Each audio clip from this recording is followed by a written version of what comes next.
Так, мы в эфире, можно начинать. Да, супер. Коллеги, всем привет. Рад вас приветствовать на очередном семинаре Центра когнитивного моделирования. Мы сегодня такую междисциплинарную тему затрагиваем одновременно и то, что связано с перцепцией сцены вокруг робота, роботехнической платформы, и то, что связано с управлением ее перемещением, навигацией, и то, как можно эти действия по навигации, перемещению обучать с помощью подкрепления. Так что у нас такая интересная комплексная задача сегодня, и про нее, про подходы к ней, про то, как ее можно решать, расскажут два наших сотрудника сегодня. Это Джан и Никита Осколков. Я думаю, что можно сразу начинать. Джан, тебе слово.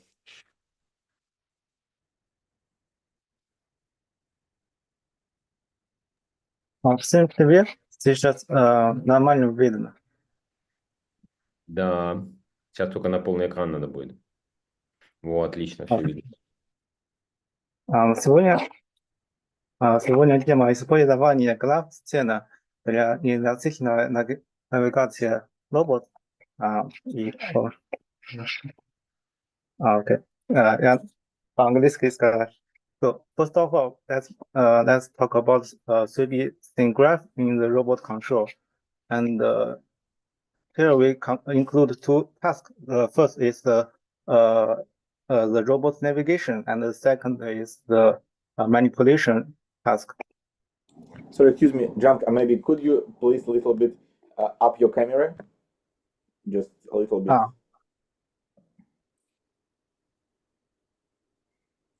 Yeah, maybe something like this. Thank you. How about now? Great. Okay. So the first, the article is a hypothetical open vocabulary 3D sense graph for language grounding robot navigation. Let's first this one experiment result. So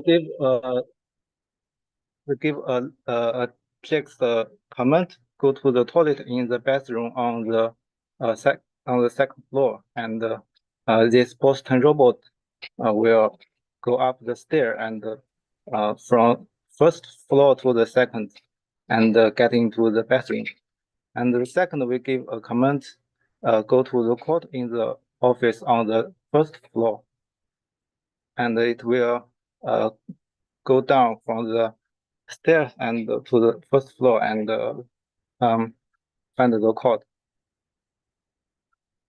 So let's see the diagram here. So in my opinion, this paper is 70% about computer vision and 30% about the robot navigation. So basically, when we generated a 3D sense graph, we have two ways. The first is we generated from the static data set, which means RGBD sequence with camera pose. And the second way is we generated a 3D sense graph at each time step. So in each paper, they generated this thing graph from the static. It means we have already using the RGBD and the GIPS image with the camera poise. So and then we use the SAM to get the class agnostic mask, and then we use some point cloud operation to get the one camera views point cloud, and we can combine the all camera view together to get this knowledge graph. And because his task setting is in a building with a lot of floor, maybe 2 or 3 floor. So in below here, he proposed a method which can segment the floor and the room. So here is the building, and the first segment a building to 1, 2, 3 floor, and for each floor, he used some operation to segment it one floor to a lot of room. Then let's see how could we how could the robot navigate in the one room. So firstly, we need to explain what's the meaning of hierarchically. It means the first is the building, and below is floor and room object. So its concept we will see again in the next and the following paper. So now we have already get the point cloud of one floor. Then we can use the top-down projection to get the BEV projection. BEV here means the 2D bird's eye view, and we have a infrared camera poise add is the top-down projection and minus the obstacle. So then we can get the 2D navigation area. Navigation area, and then we can use some planning algorithm to get the waypoints in this navigation area and to finish our robot navigation. And below here, below is the cross-floor navigation graph, because in his task setting, we maybe have 2 or 3 floors. So when we need to cross, maybe from first floor to the second, we need to find where the stair is. So So we need to use the segmentation algorithm to find this stairs and add its part to our navigation area. And here is the second paper, but it's not about navigation. I just want to show you the hierarchical structure of his structure. So we can see here is the scene. The first is the building, and then to the room, and to the object, and the finally is the camera poise. So the difference is just like a floor here. It's just from the building to the room, but our first paper is from building to floor and then to the room. But the structure is very close. Yes. So in the first 2 papers, the scene graph is generated from the open data set, which means we generate a static scene graph. And in this paper, the scene graph is generated at each time step iteratively. So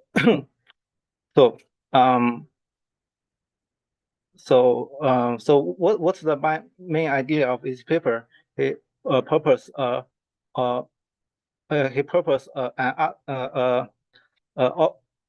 auxiliary supervised signal for the RL training.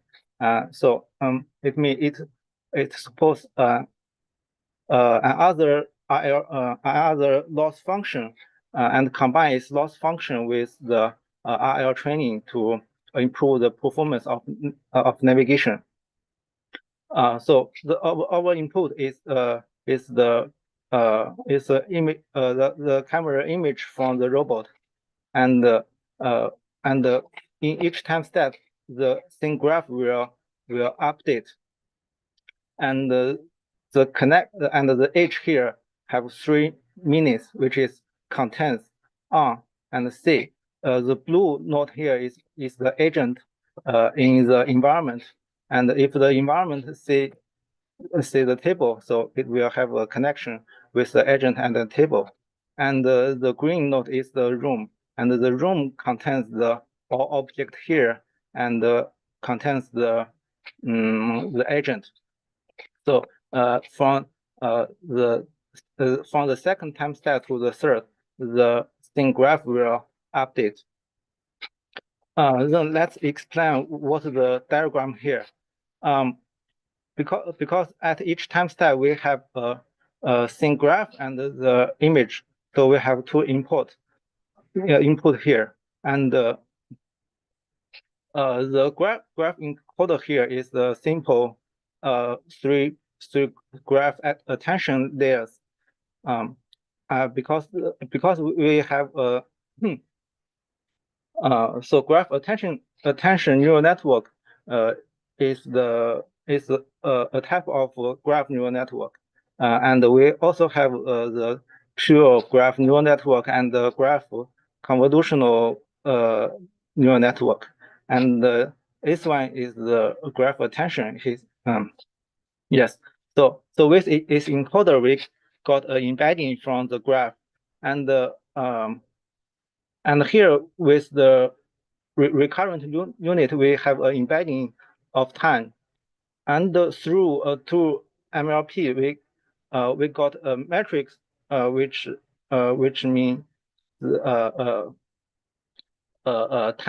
time step embedding at each time step, and graph embedding at each time step. Then we combine this together to compute the loss. For example, here the ground truth should be the green part should be the 1, 1, 1, and the red should be 0, 0, 0. It means the ground truth here, because for example, in the first time step, first time step, we need the time step embedding as far as similar with our graph embedding. So we need the number, or maybe the similarity here be the 1, and in the other time step also, and we don't want the graph embedding with time step embedding have connection in the other time step. So the red here should be the 0. So so here we can compute the loss. It's a loss through this matrix, and we will add this loss to our RL training. So, and also back propagate to update the weight for our graph encoder. And on the right here shows the result of its algorithm. Its algorithm is tested in 3 different tasks. The first is object navigation. Second is multiple navigation, and the finally is arm point navigation. The arm point navigation is a mobile manipulator, and we need the end effector of mobile manipulator to reach the target point. And we have he have 3 different metrics.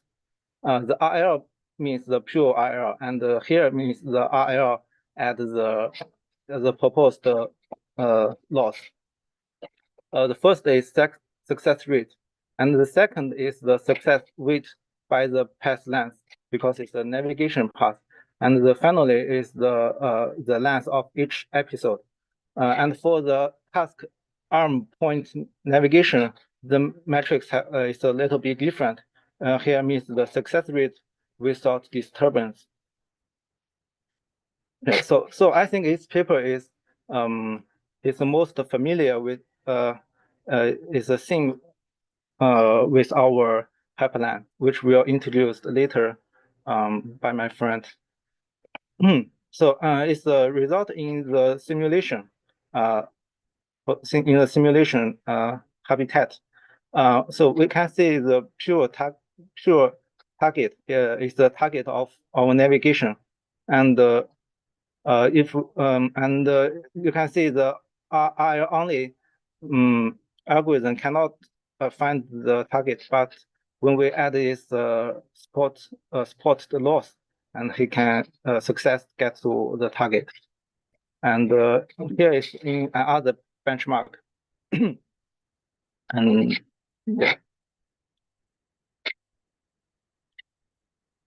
So the third paper is he also used the scenes graph to connect the expert dataset, and with the expert dataset, with this expert dataset, they used the imitation learning to train a navigation robot in the simulation. So, for example, here here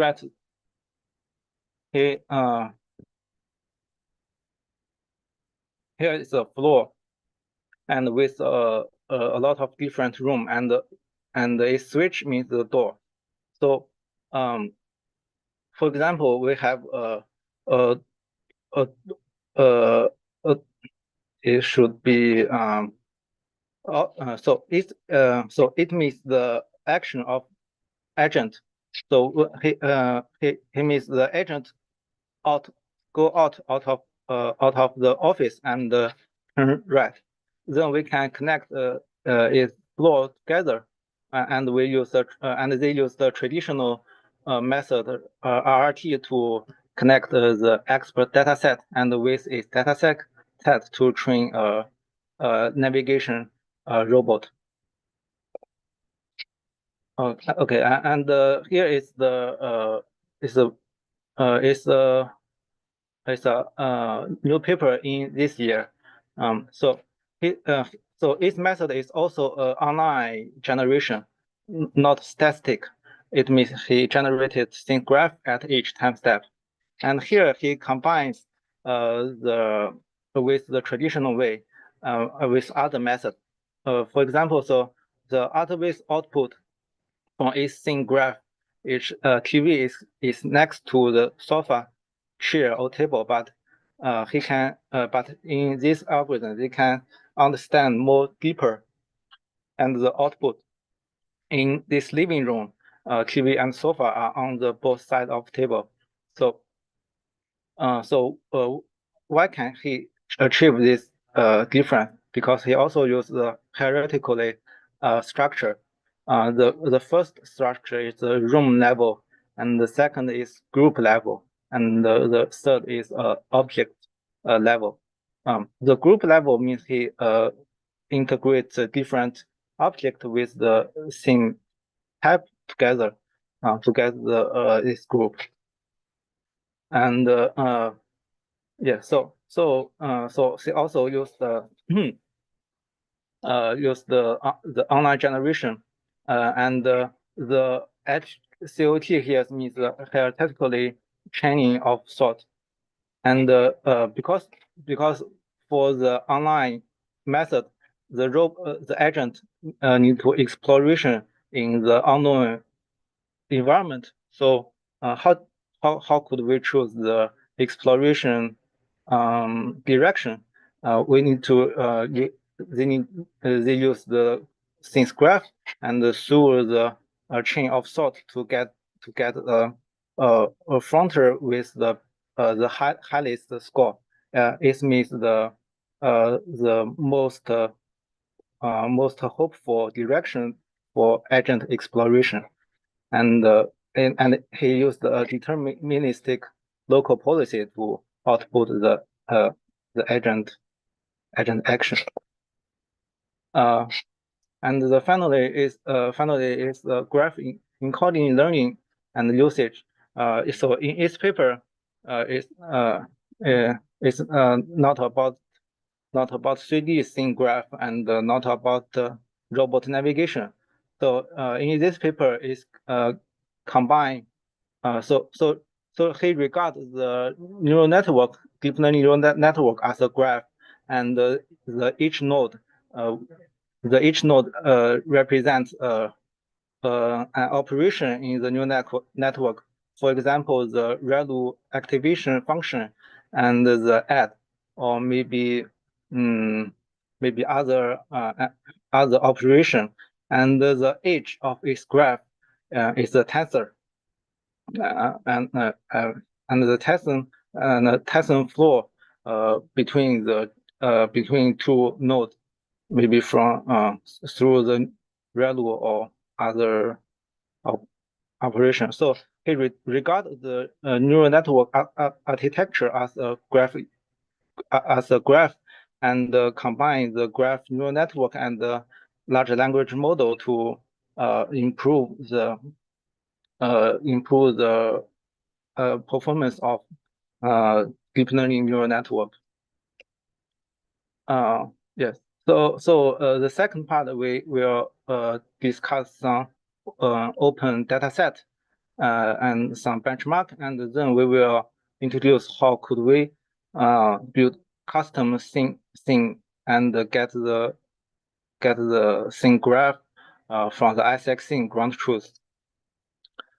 So the first off is an example of dataset replica.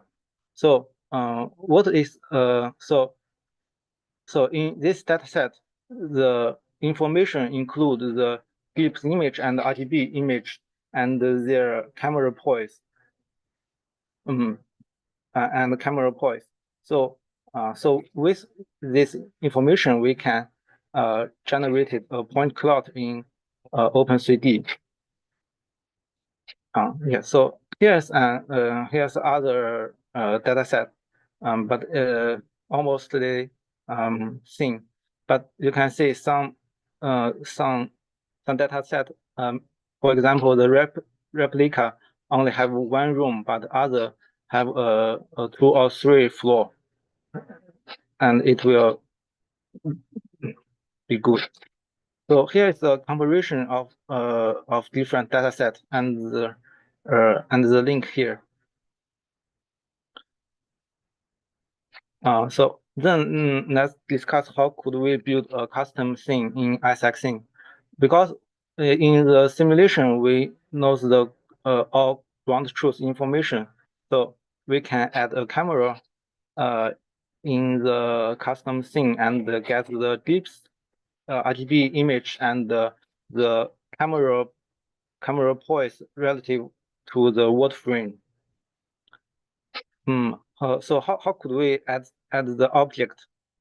Because because if you want to add some table, and if you create this table from the sketch, it will be time costing. So the ISAC provides a scene ready asset. You can search anything you want here. For example, I search the table asset, and here is already done with a lot of asset. You just need to add the sofa, chair, table, and the cabinet clock in this thing. So the thing with the other open data set, we can add a moving camera around this thing and to capture the information we want. For example, the 3D bounding box and the instant segmentation. And if you want to the maybe semantic segmentation and the 2D bounding box is also it will be also support. And should be attention to the bug is in the ISAC 400, the camera mesh. This camera cannot be visualized in the GUI. So I connect the custom data set in ISAC 2023. And here is also need to attention is the camera coordinate system in Open3D and ISAC scene is a little bit different. Here on the left is the camera coordinate and the word frame in ISAC, and on the right is the coordinate in the Open3D. So the ISAC support two different camera coordinate. So if you publish the camera poise to the ROS topic, it will connect us below. and if you set to the word frame, and it will be like this. And in the Open3D, the word frame is also different. So you can see here Y is the up, but in Isaac, the default word frame is Z up. Yeah, so it should be attention and need to do a transform when you connect data in Isaac.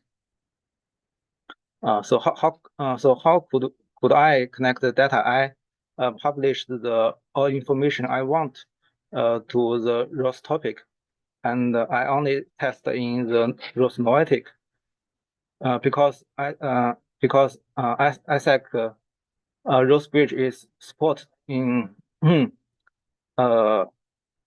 only support noetic in Ubuntu 20.04. So I use the action graph, and for each information, RGB instance segmentation gives the 3D bounding box, the transform tree, and the intrix matrix, and the image resolution. For each information I want, I publish as a ROS topic, and then write a separate ROS scripter to connect all the data to the format I need. So with the ground truth instance segmentation, we have a mask. We have a mask for each object. Then we can crop the image to crop the object to for each one, and we through the lava to get the text description, and through the clip to get the clip embedding. So here is the version of lava and the clip model we used.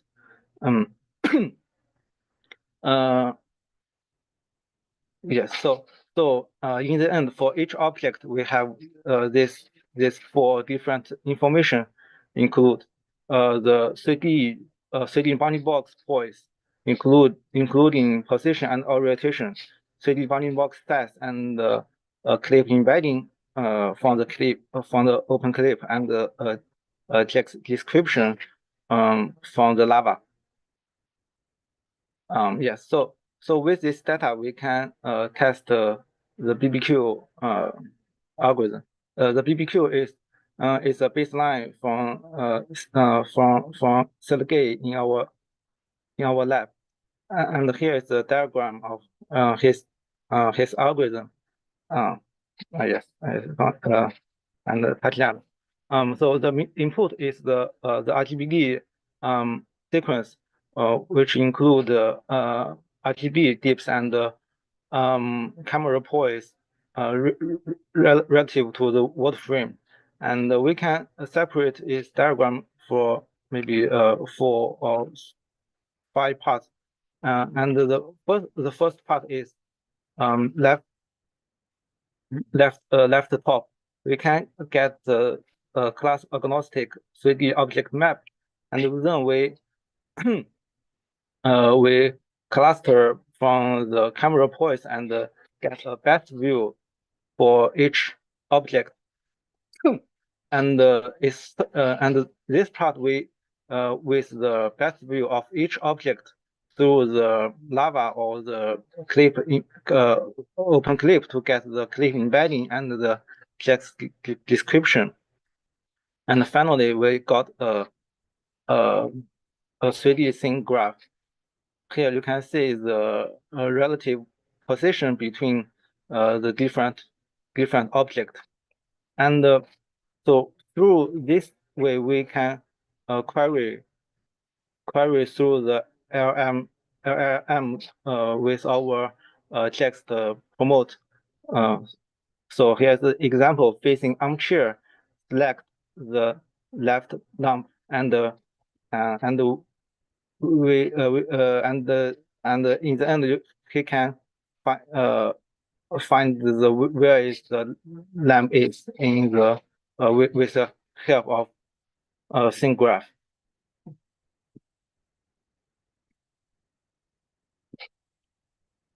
Yeah, then I test our custom data set in the BBQ baseline. So I input my RGB diff and the camera poise as the input and get the class agnostic segmentation from the mobile SLAM. So you can see here it actually have some noise and some mistake, but it's very common because the mobile SLAM always have mistake. But it's not problem because in this part, in the merging of point cloud and the feature for detection and map project, here have some a point cloud filter operation to solve this mistake. Then we get through so with the inputs RGBD sequence, and we can get the output from the lava. So here's the input, and here is a one frame of the input, and here is the output of lava. And you can see here is a white cabinet. It's here. A white table with a rectangle top and 4 legs is here, and a white clock on the wall. So actually it's 100% correct.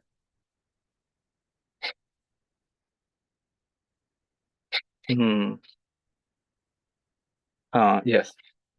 So my part is finished. Now I need to transfer this conference to Nikki.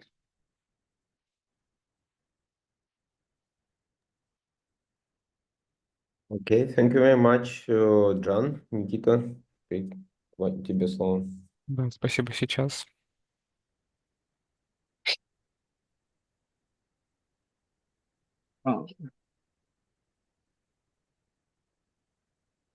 Мгм. Так, всем добрый день. Видно расширенный экран? Да, видно. Видно. Спасибо. Я хочу поговорить о том, как мы имплементировали, соответственно, граф знаний в задачу навигации. Вот. И перед этим я бы хотел рассказать о том, какие подходы в целом люди использовали при решении задач навигации. Ну, сначала я бы хотел поговорить о том, какие сенсоры используются, потому что на роботе должны быть сенсоры, соответственно, чтобы ну, решать разные задачи. Вот. И сенсоры, самые часто используемые, являются лидары, RGB-камеры, камеры глубины, соответственно, там, ну и разные там GPS и компасы. Вот. Как это все соотносится? Соответственно, самые распространенными сенсорами являются лидары, так как они помогают решать задачи локализации, соответственно, могут помогать определять расстояние до объектов, строить облако точек и так далее. Вот. Но у них есть минусы, они очень дорогие. Вот, соответственно, далее разные задачи решаются с помощью RGB-камер и камер глубины. Вот. Но их бывает недостаточно, и люди используют, соответственно, GPS и компасы. Что значит здесь компас? Компас определяет, соответственно, направление до объекта. Вот. Соответственно, задачи могут быть связаны с картой. Соответственно, все постановки задач делятся на навигацию с картой и бескартовую навигацию.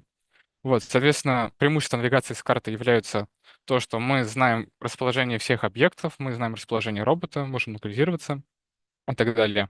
Вот. Но у нее есть и минусы. Например, не всегда мы в реальной жизни можем знать координаты расположения того объекта, которого мы хотим достичь. Не всегда у нас, соответственно, статичные какие-то препятствия или препятствия, которые мы можем расположить на этой карте. Вот, соответственно, здесь выходит наружу бескартовая навигация. Вот, но у нее есть соответствующий минус с тем, что тогда получается достаточно сложно обучать.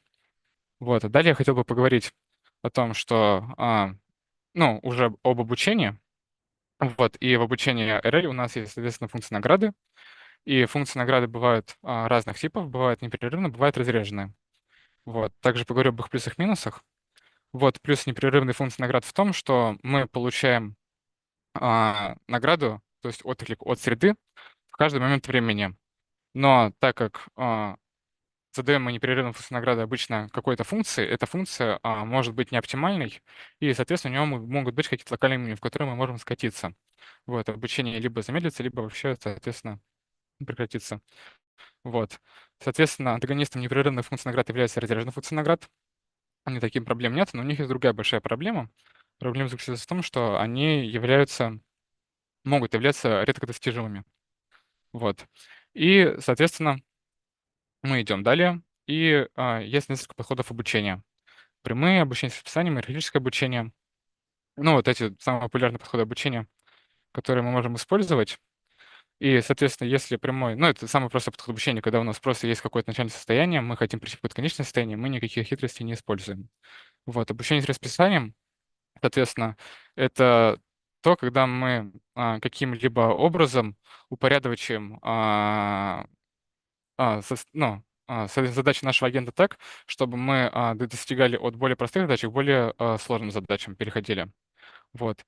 И иерархическое обучение — это тогда, когда у нас, соответственно, есть еще какая-то сверху модель, которая пытается разбить нашу крайне сложную задачу на составные подзадачи, вот, по которым мы дальше уже будем идти и обучаться. Вот, соответственно, в данной работе я использовал обучение с расписанием, вот, а конкретно его подвид — это, ну, можно вот видеть на картинке справа. Я, соответственно, использовал инициализацию состояния. Вот. Ну, есть разные подвиды, соответственно, обучения с расписанием. Вот мы, допустим, использовали а, задачу стартового состояния. Можно, соответственно, использовать задание цели, можно, соответственно, изменять функции награды, можно изменять саму среду, вот, и так далее.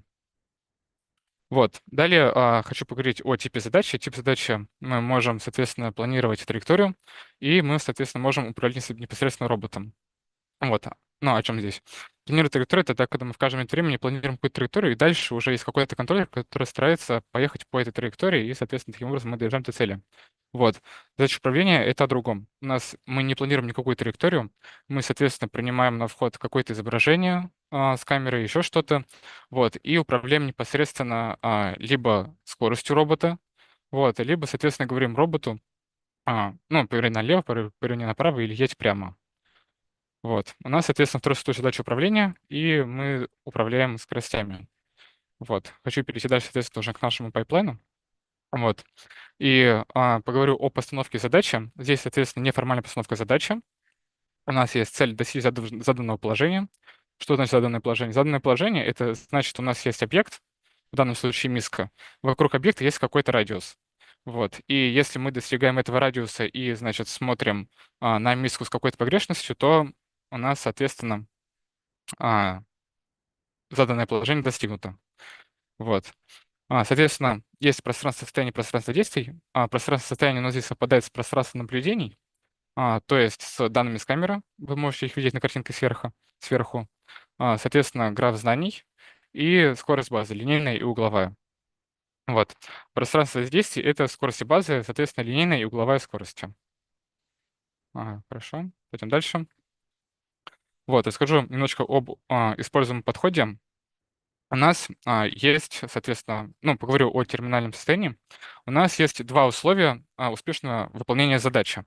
Соответственно, первое условие — это то, что у нас ошибка по положению меньше какого-то заданного порога. Что значит ошибка по положению? Это расстояние между роботом и объектом. Вот. И второе условие — это ошибка по курсу меньше заданного порога. Что это значит? Это значит, что у нас угол между, значит, линией робот-объект и, соответственно, направлением робота, он меньше какого-то заданного порога. Вот, если оба этих условия выполняются, то, соответственно, у нас терминальное состояние достигнуто. Вот. Значит, мы в данной работе использовали алгоритм обучения Soft Actor Critic. Вот, значит, я использовал подход обучения с расписанием. Вот, и хочется поговорить немножечко о том, как, соответственно, задается дизайн функции награды. И вы можете видеть, что у нас здесь разрежена награда. Вот. Единственное, что мы задаем в каждый момент времени, это небольшую отрицательную величину для того, чтобы в конце, когда робот, соответственно, там получает суммарную награду, он видел, что чем дольше он едет к, соответственно, цели, тем больше у него отрицательная награда. Вот. Но эта отрицательная награда, она не превышает, соответственно, награды того, когда мы достигаем терминального состояния. Вот. И, значит, max episode length — это, значит, фиксирование максимального числа шагов внутри эпизода. Вот. И, соответственно, если у нас не выполнено ни одно из условий, то, соответственно, мы даем там -2, деленное на вот это как раз максимальное количество шагов. Вот, соответственно, если у нас выполнено только одно условие, мы чуть-чуть уменьшаем по модулю наказание, вот, которое выполняется каждый шаг. И, соответственно, если у нас выполняется терминальное состояние, то есть выполняются все два условия, то мы, соответственно, задаем какую-то положительную награду, которая перекрывает все эти отрицательные. Вот. Также у меня есть штрафы за превышение времени или коллизии в размере -5. Вот. Ну, то бишь, если мы пересекаемся с препятствием или пересекаемся с стеной, столом, вот, то мы заканчиваем наш эпизод, переходим к следующему и, соответственно, наказываем нашего агента. Вот. Ну, на картиночке вы можете видеть, соответственно, схему среды. Вот, соответственно, вот здесь вот черненьким кружочком, пунктированными линиями показана, значит, область терминального состояния. Вот. Соответственно, черненькие кружочки — это у меня здесь препятствия. Препятствия в данной работе выполнены как просто столбы красного цвета. Вот. И, соответственно, зеленым здесь выделена допустимая область инициализации. Вот. То есть область инициализации у меня задаются функциями. То есть, вот. И, соответственно, робот может в ней появляться. Хорошо, пойдемте дальше. Вот, и далее хочется рассказать про нашу схему управления роботом для решения задач навигации. Значит, здесь о чем стоит поговорить? О том, что здесь схема для как бы общего пайплайна, то есть у нас здесь присутствует и, соответственно, текст, и, соответственно, маска изображения. Что значит маска изображения? Значит, что у нас, когда подается изображение на вход робота с камеры, то мы сегментируем объект. Вот, то есть если у нас робот видит нашу миску, то мы сегментируем, соответственно, эту миску зеленым, вот, и с вот подходом как раз сегментации и без эмбеддинга графа знаний, вот, мы будем сравнивать подходы с графом знаний. Вот, соответственно, также у нас есть маска самого объекта, соответственно, тоже подходе, с которым будем сравнивать. Вот, и непосредственно энкодер самого графа знаний. Граф знаний в данном случае это нас дают GT-данные, которые представляют стриплетами, которые мы потом, в которых мы потом берем эмбеддинг и также добавляем в стейт нашего агента. Вот. Ну, схема реализации процесса обучения. Соответственно, у нас Reinforcement Learning, он, значит, предоставляется библиотекой Stable Baselines 3. Вот, сам агент — это обычная сеть. Соответственно, environment у нас, соответственно, представляется OpenASIC 7. Вот. Соответственно, идемте дальше. Поговорим немножечко об экспериментах. Соответственно, здесь вы можете видеть справа наш объект, который является миской, значит, слева сама среда. Вот здесь красные столбы — это непосредственно препятствия статичные. Вот. И, соответственно, есть два стола. Но в эксперименте участвовал только левый стол. Ну, то есть обучение происходило только на левом столе. Соответственно, пойдемте дальше. Вот. И хочется поговорить о результатах экспериментов. Видно, ну, за, соответственно, 19 часов обучался подход с сегментацией, соответственно, за 18,5 часов обучился подход с графом знаний. Они обучились на соответствующее показанное на слайде количество шагов. Вот. И, соответственно, подход с графом знания обучился до расстояния 2,3, соответственно, подход с сегментацией обучился до расстояния 1,9. Что это значит? Когда я говорил про, соответственно, curriculum learning, то есть про обучение с расписанием, стоит немножечко глубже об этом поговорить. У нас здесь, значит, когда я говорил то, что у нас выбран подход к curriculum learning с инициализированным состоянием, Это означает, что изначально у нас расстояние от робота до объекта, оно минимальное, оно почти достигает терминального радиуса. Вот. То есть там роботу остается буквально там пару сантиметров до того, чтобы его достичь. Вот. То есть среда крайне легкая для того, чтобы достичь терминального состояния. Вот. Далее у нас увеличивается угол, то есть ошибка по курсу, и она увеличится до какого-то порога там, ну, в нашем случае до там π на 6. Вот. И, соответственно, агент учится достигать нашего терминального состояния с увеличением сложности. То есть сначала увеличится угол. Потом там, когда угол увеличился, и у нас процент успеха средний достигает 85% на увеличиваемся угле, мы, соответственно, угол снова делаем нулевым и отходим назад, ну, точнее, увеличиваем ошибку по положению. Вот, то есть ошибки, они как бы чередуются, вот их увеличение. Вот, ошибка по положению у нас увеличилась, и, соответственно, дальше мы ждем того, когда робот снова, success rate снова достигнет 85%. Соответственно, success rate достигает 85%, и мы снова добавляем ошибку по курсу. Вот, ошибка по курсу у нас, дальше у нас есть, значит, на нашей уровне сложности увеличенная, значит, ошибка по положению и ошибка по курсу. Далее мы снова достигаем 85%, и, значит, снова ошибку по курсу уменьшаем, увеличиваем ошибку по положению. Вот, и таким образом у нас увеличивается расстояние от робота до объекта. Вот, и таким образом, соответственно, увеличивается сложность нашей задачи. Вот, и, соответственно, вот, таким образом, увеличивая расстояние, мы обучились до расстояния в 1,9 метров в подходе с сегментацией, в подходе с графом знаний. Мы, соответственно, дошли до расстояния 2,3 метра за меньшее количество шагов, ну и, соответственно, чуть меньшее время. Вот. Далее я бы хотел показать видео, как это все у нас происходит.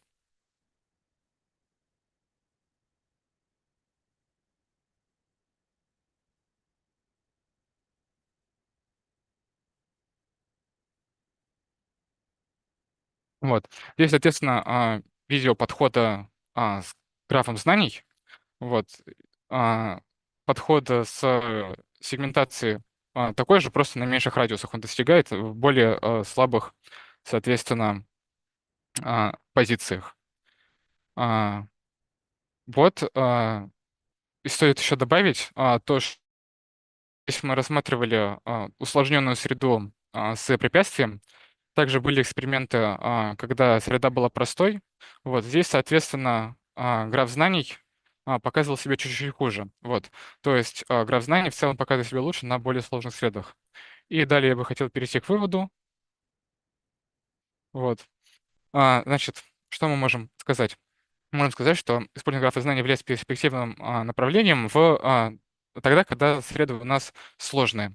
К сложным средам можно относить как сами сложные сцены, так и задачи, соответственно, с множеством выбора объектов. Вот здесь у нас был один объект. Соответственно, графы знаний являются приоритетными в задачах с множественным выбором объектов, также с задачами с открытым словарем объектов и тогда, когда объекты являются скрытыми.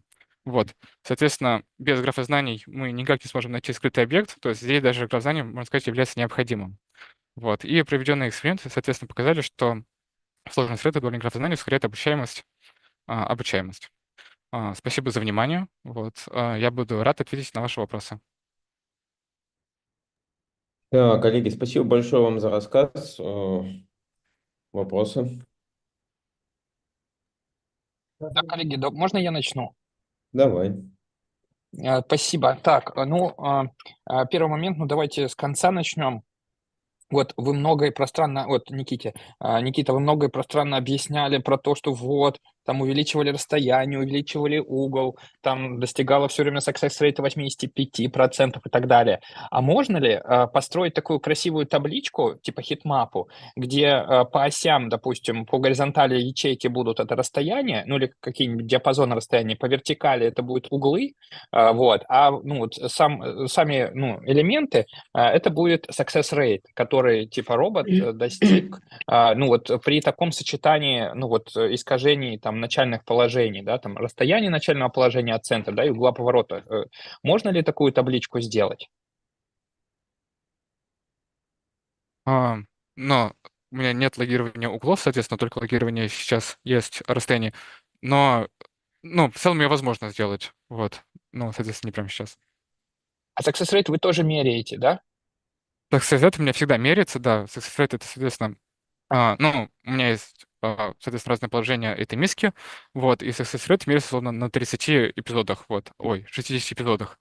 И, Ага. соответственно, вот, и, да, он меряется, и он меряется всегда в течение всего времени. Просто он всегда близок к 80%. Почему? Потому что у меня сам критерий перехода на следующий уровень сложности, то есть увеличивание либо ошибки по углу, либо ошибки по Мгм. дистанции, происходит при достижении success rate, ну, соответственно, на данном уровне сложности определенно. То есть вот этот success rate у меня 85%. Мгм. 85%. Соответственно, в самом начале у меня success rate 85%, мы чуть усложняем, у меня success rate чуть падает, вот, поскольку усложнение было небольшое, но в конечном итоге он все равно возвращается к 80%, и тогда у меня снова увеличивается уровень сложности. Вот. Мгм. Было бы еще круто увидеть, знаете, вот вы вот предыдущий слайд там с видео, вот был, вот было бы круто увидеть вот как раз разные случаи, там более простая там сцена, ну или там подальше запустили робота, поближе, но чтобы была некая вариативность, чтобы можно было, знаете, более эффективно показать эффект, хотя здесь вроде есть, ну здесь вот вроде он в разных местах сэмплируется, да, вот, но к Да. тому, что вот прям акцентировать, отделить одно видео типа с удачными кейсами, другое видео там с неудачными, ну как-то вот, знаете, продемонстрировать эффект там, где ну, проявляется там, ну, допустим, преимущество от использования, не знаю, там модальности типа вот карт знаний, типа текста или масок. Кстати, вот дополнительный вопрос, связанный с вот этим видео, все-таки здесь, ну вот вы там рисовали предыдущий там пайплайн большой, что там и текст, там и маски, и карта знаний кодируется. Вот что вот здесь, вот в этом видео использовалось на входе модели вот этого RL, ну, агента, который учили вы? Мгм. Вот, соответственно, здесь у меня был, ну, у меня вообще есть, соответственно, две модели. Первая модель, вторая модель — это модель с маской. Вот, что в себя включает модель графа знания? Она в себя включает, соответственно, embedding графа знания сам непосредственно и текстовые слова. Ну, то есть у нас здесь был один стол, вот, соответственно, текст у нас был просто едь к левому столу, поэтому он особо не учитывается. Вот, и, соответственно, изображение с камеры, вот, плюс скорости, все. То есть здесь нету, соответственно, маскирования изображений, и здесь нету, соответственно, самого объекта. Вот. Вот эти два, они включаются в другом модуле, в котором, соответственно, нету графа знаний. То есть они как бы взаимоисключающие такие. Вот. И на видео представлен, соответственно, а, модели с графом знаний. То есть граф знаний, изображение и скоростью. Вот, все, что подается на вход, соответственно, state space. Еще раз, в эксперименте с графом знаний, граф знаний, изображение и скорости, а цель как вы задаете?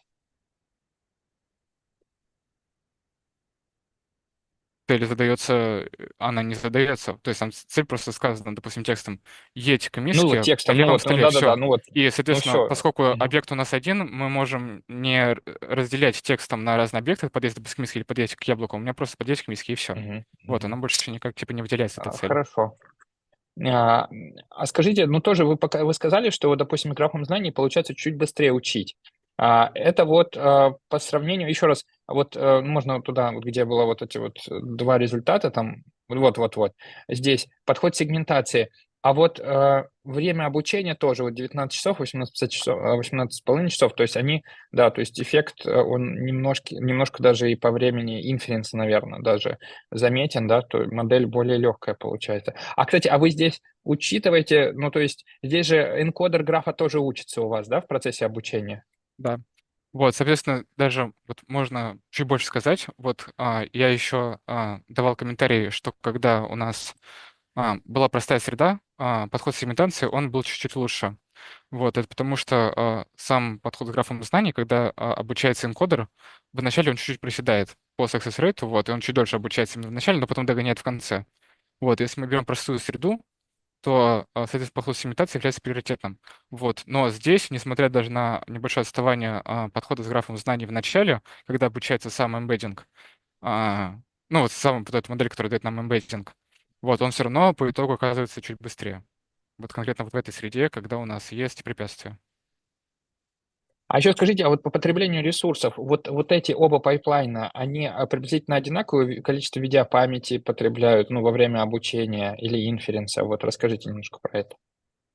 Или оперативной памяти. Но соответственно, это все обучалось на одном техническом железе, то есть на карте 2080. Вот, и там, а, по-моему, я не могу сказать, больше или меньше затрачивалось оперативной памяти в процессе, просто я не логировал эти данные. Вот. Но если как бы смотреть на то, что у нас, соответственно, в подходе сегментации у нас есть еще одна модель, которая сегментирует, вот, я могу предположить, что просто это занимает чуть больше, соответственно, оперативной памяти. Вот. Но мне не к чему подкрепить свои слова, потому что я просто не логировал эти данные. Ну вот вообще это интересный момент, потому что ну, сегментация всякая бывает, и она часто очень тормозит прям существенно. Ну то есть, ну зависит от того, какую именно модель вы используете. Есть, ну вот прям очень большая вариативность вот этого шага. Вот, хорошо. И еще один вопрос от меня. Ну вот к вам еще, Никита, что нужно, чтобы сделать, может быть, и частично к Джану, что нужно, чтобы сделать переход к реальному роботу? Вот и делать этот, и хотя бы инференс вот этого обученной вашей модели на реальном роботе, то есть как, может быть, данные надо предобработать, как надо, может быть, экшены постобработать. Вот что вы видите, чтобы, ну, запустить, условно, на нашем роботе Husky? Насколько я знаю, поскольку мы можем получить на роботе Husky скорости, также длинноугловую, ну, по крайней мере, обещали, что можно получить. Вот. Как мне кажется, встает вопрос о том, как мы, соответственно, симулируем нашу среду в Айзексиме. А Айзексим — это фотореалистичная среда. Вот, соответственно, я считаю, что просто нужно... ну, там же кухня, она, скорее всего, будет не такая же кристально чистая, как у нас она есть. Вот, но здесь нет фотокухни, которую вот мы реализовали. Вот. То есть, может, там цвета как-то будут отличаться, я не знаю. Вот. И я считаю, что все упрется в то, насколько хорошо мы реализовали вот эти, ну, в Isaac Sim саму эту кухню. Вот. И я думаю, что если мы реализовали ее хорошо, вот, и, соответственно, ну, камеры на роботе располагаются так же, как камеры на, соответственно, а, ну, нашем USD-файле, вот, и, соответственно, разрешение будет такое же. Вот у меня есть разрешение 650 на 650. Я считаю, достаточно хорошее разрешение, вот. Но, соответственно, там, я знаю, что можно чуть-чуть увеличить до 700, вот, это вроде хорошо будет. Вот, и разрешение на камере тоже будет такое же, ну, плюс-минус, то, мне кажется, оно должно как бы отработать неплохо. Мгм. Вот, Мгм. есть другой вопрос, что когда, соответственно, насколько я знаю, лучше, может быть, Джан меня поправит, когда мы обучаем, соответственно, наш граф знаний, вот, мы должны пройтись по комнате, соответственно, нашей камерой, вот, определенным образом, и, соответственно, строится потом граф знаний. Вот. Может быть, здесь есть какая-то сложность с тем, чтобы также пройти по комнате и также построить сам этот граф знаний. Вот. Да, вот тогда вот давайте, Джан, к вам перейдем. Вот все-таки, ну, не знаю, вот да, вот сначала этот вопрос ответьте, пожалуйста. Да, вот что нужно, чтобы вот ваш подход, который вы использовали, попробовали использовать или же там разрабатывали, чтобы его перенести, ну, вот на реального робота, и что для этого нужно? Okay. И- Let me first answer this question. Because I think now in our simulation we use the velocity of wheels as our action, and I think we can exchange its action to the forward direction and the rotation angle, because we have a shift between the simulation mobile robot and the real robot. So I think we use the forward velocity and the rotation angle, or maybe rotation velocity will be a good choice for our action. I want to ask not only about actions, it also about graph reconstruction. Now you work with only with Isaac Sim data.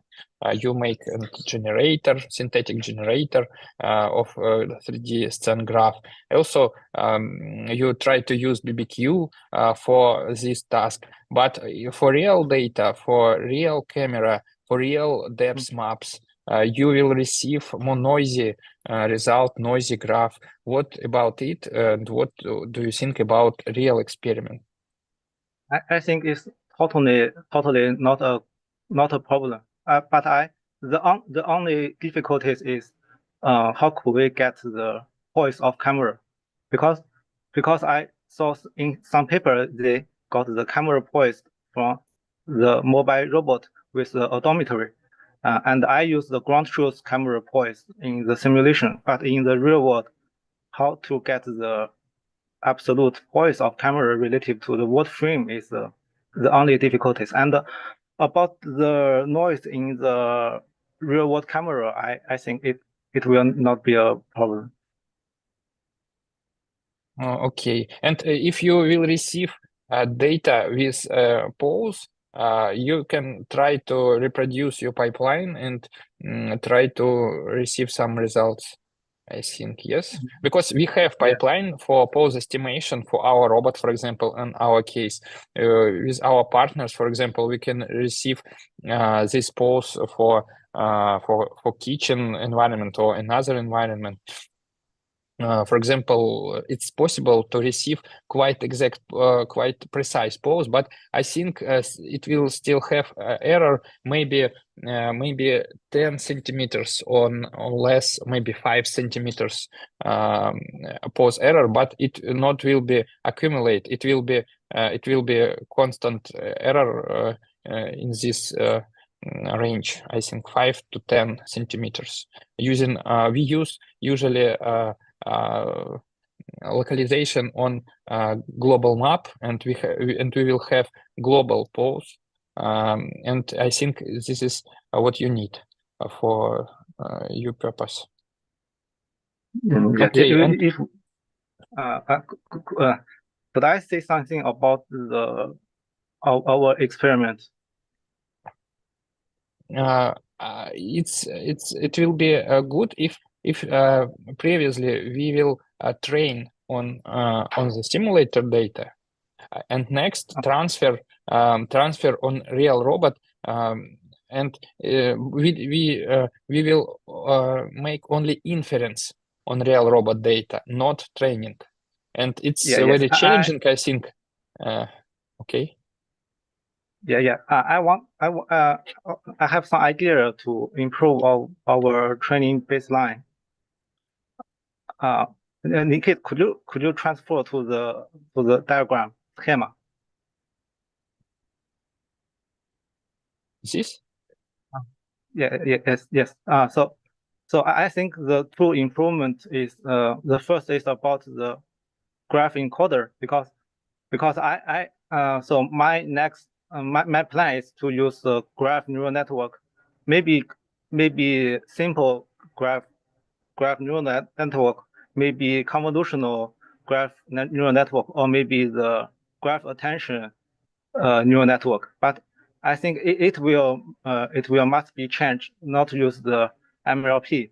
So it is the first, and the second is now we use the SAC critic loss as our to update the graph encoder. But actually in my in the paper I showed just now, they have different ways to update the graph encoder, and I think use the critic loss for each episode is not a good choice here. So I believe if we can change the graph encoder architecture and design a good loss to for the graph encoder, and I think the performance will be improved for the navigation task. Okay, and last question from me about edge. John, do you present that your graph contains nodes only, but doesn't contain any edges? Or maybe I have mistake about it. What about edge encoding? Graph edges encoding. Because now we get the absolute position and orientation for each object through their 3D bounding box. So for edge, we can calculate the relative distance between them. So I think it will be the edge. Yes, and No, now you don't use this, yes? And you plan to use this information in your future work. Yes, yes, we need to firstly transfer our data to a graph format, and then we change the graph encoder to any graph neural network. It's my next plan. Okay, thank you. I don't have questions anymore. Да, Дмитрий, спасибо большое за очень подробный вопрос. У нас не так много времени остается. Коллеги, может, еще у кого-то вопросы будут? Да, можно мне задать? Коллеги, я задам на английском. So here we have different information from BBQ. In this slide, we have text description, we have crop of the image, position of the object, and so on and so on. And what kind of information in that output is most important for navigation problem, as you think? So maybe we can remove some information and leave something and so on. For example, here we have text command for navigation, and so I think text description must be important. Text description, what we have from a knowledge map may be important as for me. But what do you think about this question? Thank you. Okay, maybe I answer first. So actually, the input of this agent is the observation from the environment. Now we use the mask RGB image is the observation from the camera, and the velocity of wheels is the state of robot. So so we must know the observation and the target. So I think the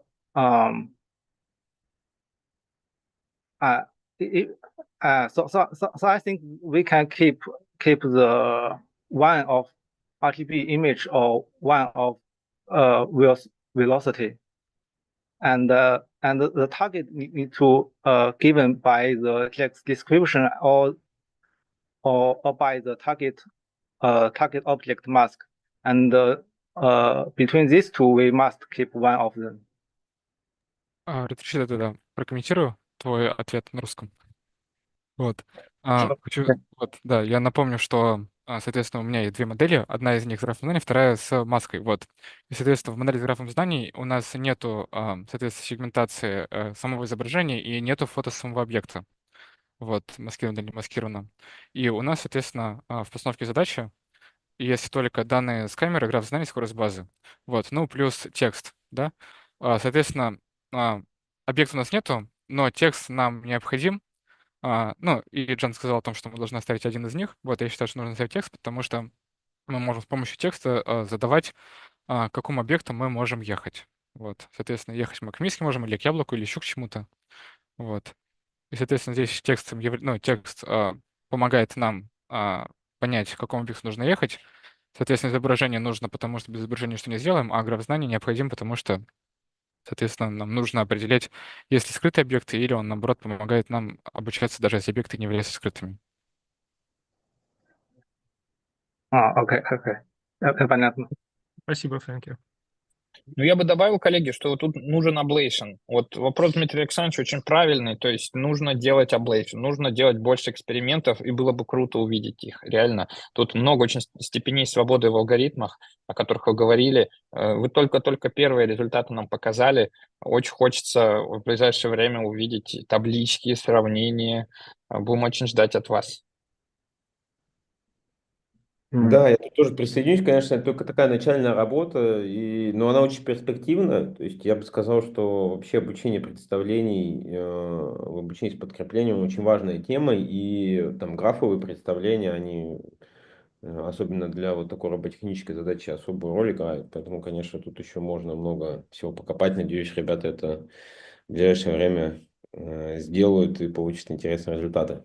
Ну, а на сегодня все. Коллеги, спасибо большое за выступление, за дискуссию, за вопросы по нашей работе. Коллеги, тут еще Татьяна Земскова хотела спросить. Тут еще есть Давайте, желающие конечно, спросить. давайте. Но надо буквально там быстренько управиться. Давайте. Да, Да, да, хорошо. У да. меня, наверное, вопрос к дизайну экспериментов по сравнению с сегментацией. У меня складывается впечатление, что агент, который навигируется по сегментации, он не использует информацию с карты глубин. Это правильно или я ошиблась? Повтори, пожалуйста, еще раз. Вот дизайн сравнения навигации по сегментации и по графу знаний. Мгм. Агент, который использует маску цели для навигации, он использует карту глубин в пространстве? Нет, не использует. Вот Настолько тогда RGB изображение, вот мы это RGB изображение, которое мы получаем с камеры, мы его сегментируем, то есть выделяем сам объект. да, хорошо. Вот тогда вопрос. Не складывается ли впечатление, что вот какой-то буст скорости обучения за счет использования графа знаний, это происходит за счет того, что мы как бы в неявном виде используем информацию о 3D положении объектов на сцене. То есть, допустим, если бы у нас, если агент не может научиться объезжать препятствия, то, в частности, это может быть связано с тем, что он ездит только по РГБ. То есть, если бы мы добавили, например, прошу прощения, если бы мы к наблюдению, кроме сегментации, добавили карту глубин, то это было бы более честным сравнением с картой знаний. Но, с другой стороны, у нас же карта знаний получается с помощью RGB камеры. Вот. Ну, нет, карта знаний получается с помощью РГБД камеры. Там глубина вроде бы используется. Либо я и что-то перепутала в BBQ пайплайне. И поза камеры еще используется. Ну, может быть, может быть, Жан уточнит, использует ли он камеру глубин при построении графы знаний. Yes, I think we can add the GIPS image also in the input.